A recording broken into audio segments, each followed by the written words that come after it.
been playing guitar for years. I don't know what I'm playing on guitar, but it's just something that I've sort of been able to switch off from everything that's going on in life and just delve into that and be in my own little space. I've been doing that since I was probably 10, 11 years old, and just self-teaching myself stuff, and I'd listen to something and then play it and just pick it up straight away, which was quite interesting, which is apparently a talent, but I don't think it is.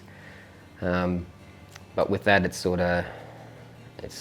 trying to find somewhere or some sort of aspect to switch off from the PTSD and anxiety and depression and all the stuff that's going on, just the normal life traumas that everyone else goes through as well, trying to find an outlet to ease it all.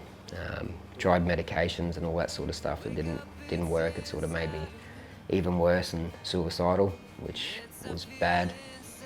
And they gave me basically, oh, you need to find the right one. It's just like, well, after 2 times trying medication and getting close to suicide, I don't want to try a 3rd time.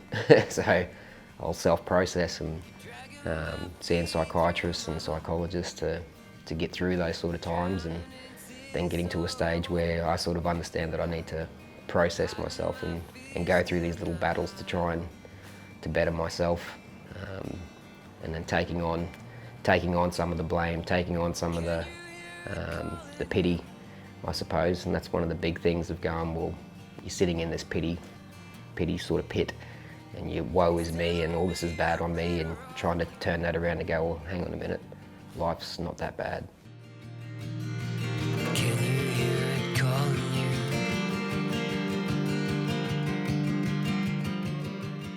Making the step is the hardest. Like, I didn't want to, like, I play at home right here sort of thing, and that's my comfort zone. I don't like people much.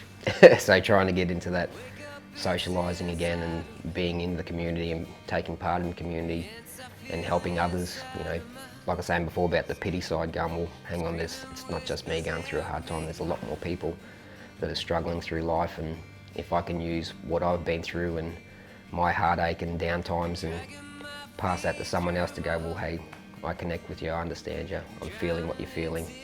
I want to get out of this hole, but how about you come with me and we'll get out of this together. Like, you might say something that will get me out of it, I might say something that will help you get out of it, but if we all work together, then that's the way we're going to sort of move past the depression side of things. Can you hear it calling you?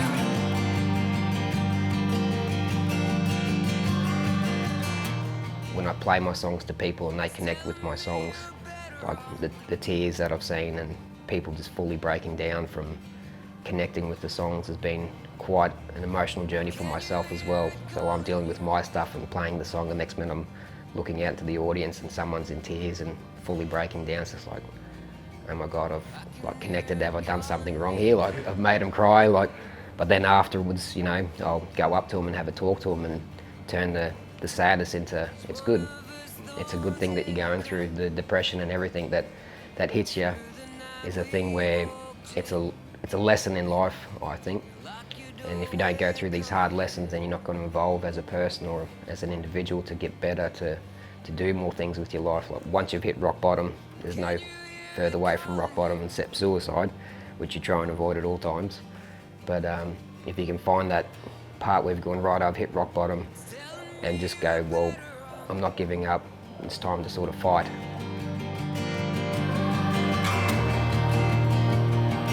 I can hear it calling me.